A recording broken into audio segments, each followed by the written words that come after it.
cheesing. All right. You're listening to the Sophia Duke Radio Show. Happy New Year! Happy New Year's. We have my good friend, our first Latino. We call him Big Papi. Beats by Barbosa. Mr. Nick. Yes. Barbosa. That's me. Where are you from? Passaic, New Jersey. State, New Jersey. Passaic. Pussy. Yeah, it almost sound like, no, not Pussy, New Jersey. Passaic, New Jersey. I was about to say, what? Okay, so what's your nationality? I'm Puerto Rican and Dominican. He's Puerto Rican and Dominican. I'm so half and half. He half Latino and then half black. Like the stuff you pour in your coffee, half and half. You know, there's more Afro-Dominicans and Dominican. So I don't have an afro, though. That's okay. He got a Jerry curl under the... I got Jerry curl juice dripping down my back right now. So Happy New Year. What you been up to? Working. Working? Been working, yeah. What new projects you working on? Right now, I'm working with Kendon. He's got some things set up with Bucktown, USA. Okay. We're working on the Bone Bixby project, his first mixtape. Okay. It's going to feature Smith & Wesson, Okay. Troy Ave, Pete Rock, and some other artists that they have new to the camp. Okay. So how long have you been a music producer for? Serious since 2004. Okay. Since 2004. I kind of played around with it in high school. So that's why you said serious 2004. Yeah, okay. serious as far as making decisions based on that as a career. Okay. Started off in high school. Okay. Just making beats for fun. We used to have this little freestyle club at Malden High School. Shout out Malden Mavericks. Go Birds, put that out there. Yeah, we had a little freestyle club, and they used to need beats, so I kind of started fooling around, and that's kind of how it started. So why did you choose hip hop instead of your native music? Like Latino music? Yeah. Well, I mean, I grew up in Passaic, New Jersey, where hip-hop and urban music was more prominent. Okay. Now, on my father's side, I used to listen to a lot of Latino music, salsa, merengue, you know, bachata, and I danced to it, and I played, you know, I grew up playing trumpet, so that's the music I used to play. Okay. You know, I love hip hop. I love R&B. I love soul, and I love Latin music. And I like to do a little bit of everything. So, what makes your beats different than other producers in the area? Well, most of the producers now are all technological. It's all like computer laptops, programs. As you can see, I still try to keep an essence to the sound, more analog, mixed with the newer technologies like Pro Tools to edit and kind of combine like the old style of making music with the new style. Gotcha. So that it still has that like that texture to it. Okay. You know, it's not all Photoshop. No Fruity Loops in here. Photoshop, okay. My lips he decide. So is the upstate of South Carolina a good market for what you're trying to do? Well, another thing with technology and the internet, location really doesn't matter. As long as you have that network built with artists. Like right now, the main projects I'm working on, I got one with Aaron Bell in Kansas City, Missouri, and then I got Kansas City, Kansas, and then we got New York, and then I also have artists that I work with down in Florida. So at this moment, well, the Tef Music, which is one of Kendon's artists with BK Made Entertainment, he's from the local area. Okay. But as far as artists locally, I haven't really, Okay. you know. So I wouldn't say it's the best market. But see, Barbosa, you acted like Onisha in these cell phones. One Shia, people want to call whenever you got something going on. It must be something in the water in Greensville because you and One Shia, I'm about to cut your cell phone. But to answer your question, though, the upstate, it's a challenge because when you're coming up, it's about kind of forming that movement. And unfortunately in the upstate there's a lot of segregation with music. People are kind of like hating on each other. You know, I tried to reach out to different producers because I do have a production company. I would like to have more producers under me where we can work together because it's a team effort to really win. You have to have that team effort, different perspectives. People bring different things to the table. So it's a challenge up here. But luckily, I do have those networks built with other cities and other artists and other places. So let's go back. You mentioned Kendon, and he's been on the show before last year. How much of an influence does he have in your career? At this juncture, yes, he has a big influence. I would consider him my partner. He's been out there working because it's not just the music. When you're trying to make a career or something, you have to have the business end of it. You have to have the marketing, and it's hard to do everything. You can't really do everything yourself, especially when you're here in the Upstate. You have to have somebody who's constantly hitting social media, constantly online, constantly on the phone, and he does that very well. And he's opened some doors for me. As well as introducing him with quality production that he can go out there and really promote and say, look, I got somebody that can really do the job and do it well. Okay. Have you submitted or worked with any major artists? Yeah, I've worked with Bone Thugs and Harmony, Lazy Bone, back in 2007. Okay. I've worked with Yomo, which is a major reggaeton artist, back in 2009. As of right now, Smith & Wesson, they're the biggest artist that I'm working with. And then with the features, I'm hoping to do some work with Troy Ave here soon. But that's big name. Yeah. Well, he's up and coming, and they're all connected. Brooklyn, so with Bucktown, USA. So I'm hoping to do some projects here soon. What are the pros and cons of being a music producer? Let's start with the cons. Okay. Because everybody thinks is easy. It's not. Location. It's risk. I mean, it's one of the most riskiest careers because there's so many people. There's so much saturation, especially with hip hop, R&B.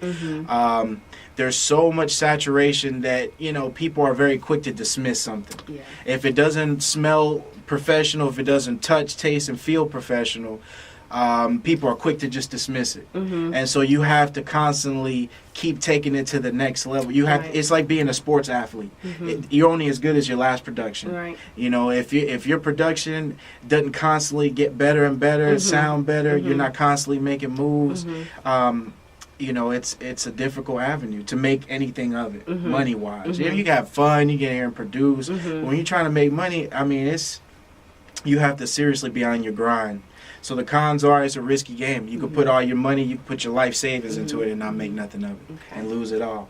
Now the pros is success. I mean, when you finally make that connection and you finally get your music out there and you get that chance and that shot, the sky's the limit because you're your own boss. I mean, right now this is I don't work for anybody. This is I'm my own boss, and as soon as things start really taking off for me, that's the beauty of it. I don't have to, I live and die by my decisions, and that's the best thing about it. Okay, Sean Paul. Yeah.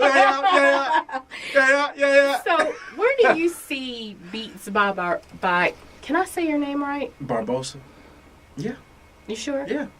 Where do you see Beats by Barbosa in 5 years? In 5 years, I would see myself in a nice professional location. Okay. Really just doing what I do best. Producing. I would love to be producing more film soundtracks.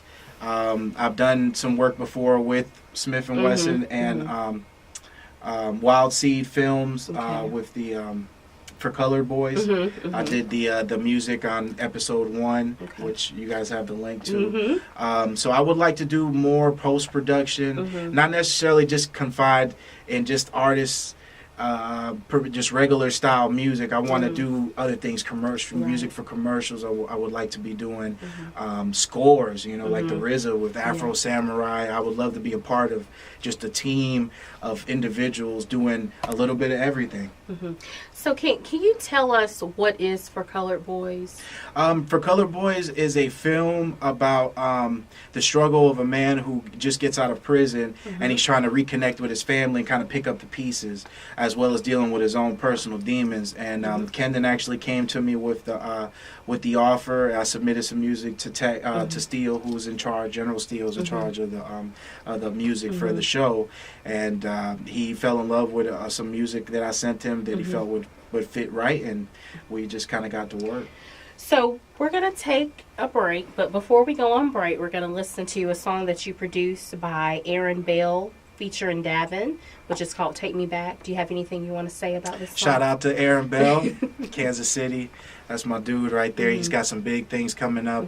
He just signed with Artist Band Group, Sebastian Jones, who's a big-time producer, who's working with some big-time artists right now overseas. Shout out to Aaron Bell. Shout out to Davin, which I'm still trying to get back in touch with him. He kind of gets lost in the fray. He still got the rock thing to him, so he'll go out there and go out to a biker bar and start wilding out. So. So we'll take a break right after this. All right. So the next segment is called Diggit or Ain't Diggit. Okay. It's this new segment we're doing. So what you do is I'll name something or someone, and you'll say Diggit or digging it. I like that. If you need to laugh, that's fine. Okay. I like that. All right. I feel like I'm on C9 7. Yeah. You ready, babe? Okay. All right. Can I make one suggestion? Yes. You remember what we talked about as far as the I know. Okay. Go ahead. I remember. Okay. You're listening to the Sophia Duke Radio Show, and we have the lovely beats by Barbosa, Sean Paul's third cousin, twice removed. So we're going to do a new segment on the show. It's called Dig It or Ain't Digging It. Okay. So I'm going to call a person or something out, and you say dig it or digging it. And some of these, if you blush, if you need to laugh, go ahead. I'm with it. I can dig it. There's one on here that I'm going to say. If you say the wrong thing, I'm probably going to send you back to Jersey, okay? Okay. All and right. it's cold up there. I don't want to go to Jersey. That's why I moved. Lil Wayne. I dig it. Okay.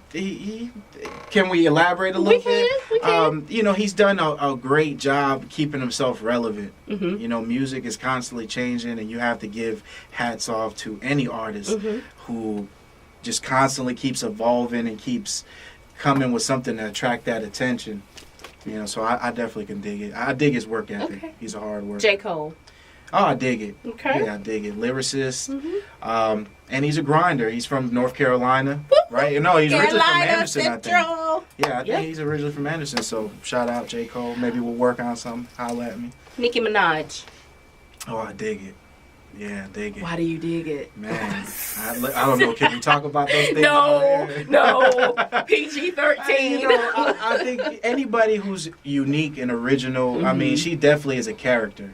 And you have to commend that. I mean, she stands right by it. So shout out Nicki Minaj. Run DMC. Oh, man, dig it. I'm an Adidas freak. I love me some Adidas, shell toes. Okay. My Adidas. MC Light. I'm not digging it right now. Nah, I'm not digging it. I've never been a big fan of MC Light. She was cool as a female artist, really kind of coming up in her day. I respect it, but I was never a big fan of MC Light. I'm sorry. This dig it or not. Nah, I'm just not. Okay. Eve. I was funny. I was just watching The Woodsman, and she's on that movie. Okay. And I did not like her character. I can't believe she did what she did on that movie, so I'm not digging Eve. Okay. Where is Eve? What happened to Eve? She dropped off. She dropped one off the day. face of the earth. Yeah, she had it. At one point, she was really good. doing it. Yeah, she was. She took that Rough Rider. So I got respect for all of them. Okay. But I'm not digging Eve right now. Justin Timberlake. Oh, I dig it. Okay. Justin he's just taking himself to the next level. And I love that he reached out. And worked with Timberland, yes, and Timberland and him just, I mean, they really doing something special, and he's a definite showman. I give it to Justin. Okay, change subject. Pittsburgh Steelers. Oh no, I don't dig it. New York Giants. Hold, wait a minute. I don't dig it. I am a big Pittsburgh Steelers fan. I'm sorry for that. What? I am not. After this interview, y'all may not ever see Nick Barbosa. They hold on, man. Pittsburgh, I give it to Big Ben and them, and I got respect for their squad, but I mean, they had a bad season like we did, but I'm not digging the Pittsburgh Steelers. If it ain't Giants, it ain't happening. It ain't going on my head. It ain't going on my body. It ain't going on my car. You need to repit. Because okay, hold on. Lord, please help the Giants next year. Don't help them. Carolina Panthers. I dig it. When the Giants were tanking, I actually was rooting for the Panthers being a local team. Okay. And I like Cam. You know, I hate that they lost their first postseason game. Yeah. And I hate the 49ers. I'm sorry, Jerry. That's one of my close friends. He's a big time. He's from Cali. And we're going to be watching the game tomorrow. Okay. And but I'm not going for the 49ers. New York Knicks. Oh, I dig it. That's my team. I'll go back and pull my shirt out here. But I just don't understand why they can't. They've had the pieces time and time, and they just can't get it done. I mean, Knicks need a championship. It's been, 1971? 1972, Oscar Robertson? Yeah, Abe, this is Oscar Robertson played. That's that's back in the day. New York Giants. Oh, I'm not even commenting on that. That's just that's my home team. I actually grew up 15 minutes away from the stadium. Nice. And I got to meet Lawrence Taylor when I was a youngster. Nice. And I've always been a fan of the Giants. I've been there when they played well and won Super Bowls, and I've been there when they sucked. Right. But that's what it means. You know, that's the fun of it. Because if your team's always, like, I would hate to be a Patriots fan. You know, your team's always doing good. There's no drama there. There's no... Right. I like give me a tough season, and let me see you come back, you know? Miami Heat. I could dig it. I respect them. They're the best team in the game right now, and LeBron James is a great ambassador of the game. Yes, he is. In this world that we live in with all this criticism and everybody thinks they could critique everything, I feel like he's done a great job. Yeah. It's a different generation. Yeah. It ain't like when Michael Jordan played. Right. You don't got Twitter and Facebook and everybody trying to hit you. Oh, why you take that shot? Why you do that? Yeah. You know, so I feel like he's a great ambassador for the game, and they deserve what they got right now. Fantasy football. Oh, I love fantasy football. I'm I dig joining it. this season. I dig it. I dig fantasy. Now, the only thing is when you're not doing good, I hate it. Yeah. And it's one of those things that's very addictive. Because what, my fiance beat you at what point? Yeah, he beat me in the playoffs. The last game, he man. Oops. He got me. But it's okay, though. Because the sun gonna shine on me again. Ooh. It was beginner's luck, so I understood what I was up against, and I wasn't going to be able to win. So you can't win against beginner's luck. So I already knew it was for the fun of it. Yeah. And, you know. 4 more. You ready? Yeah. You sure? I can go all day. Come on. Chocolate ice. Chocolate ice? What is that? You don't remember chocolate ice? Chocolate ice? No. What's that? Brown sugar. Brown sugar. Oh, now the movie? Brown sugar? Chocolate ice and brown sugar. Big girls invited to Magic City Strip Club. That chocolate ice and brown sugar. I have to take brown sugar. Okay. She was very cakey, and I like cake. Cut. Okay. Ready? Last 2. I'm so ready for this one. Thongs. Oh, I dig it. G-strings. Ooh. Well, it depends on the venue. If we're at the beach, then I gotta have a G-string. If we're like walking down the strip and you need to cover just a little bit more, then I like the thong. I like to look at both though. But I was a big fan of the thong song, so I might have to go with thongs. That was the original teaser. Okay. I almost slipped up there. I did that. I try to keep it FCC friendly. I gotta eat that up. This is a rated PG-13 interview. I'm trying my best here too, because I'm from New Jersey. We let it fly. Like Kevin Hart said the other night, we let it fly. That's so funny. On David Letterman. So we're gonna listen to another song you produced by Yvonne J. Don't Make Plans. Okay. And you heard it here first on Sophia Duke Radio. Yvonne J, call me, girl. Can I be in your music video? Yeah. Okay. Good. Don't make plans. We doing okay, T Smooth? Man, this is so perfect. This is so perfect. And you're doing it. I'm very impressed. Like I feel like I'm on scene on 7. I'm gonna tell you that the segment we just did, phenomenal. Your energy was everything. Okay. So in the last final segment, kick it up even more. But that segment, the first one was great. The second one, phenomenal. Okay. The synergy is there. So you're good. Yes. Okay. Did you like the new segment? Yeah, that was good. I love that. That was good. That was fun. Actually, I got that from. That was very good. I got that very from good. Jimmy Fallon. Yeah, there you go. That's a Jimmy Fallon segment. Well, you know what? Hey, you took it and you made it you. And by the way, you look beautiful. Nick, you okay? You look beautiful. I'm trying to keep my good side out here, man. Thank you, baby. It's better than Match.com, man. I'm hoping some nice lady looks at this and man, I need to get some of that Barbosa. Hey, yo, go to YouTube.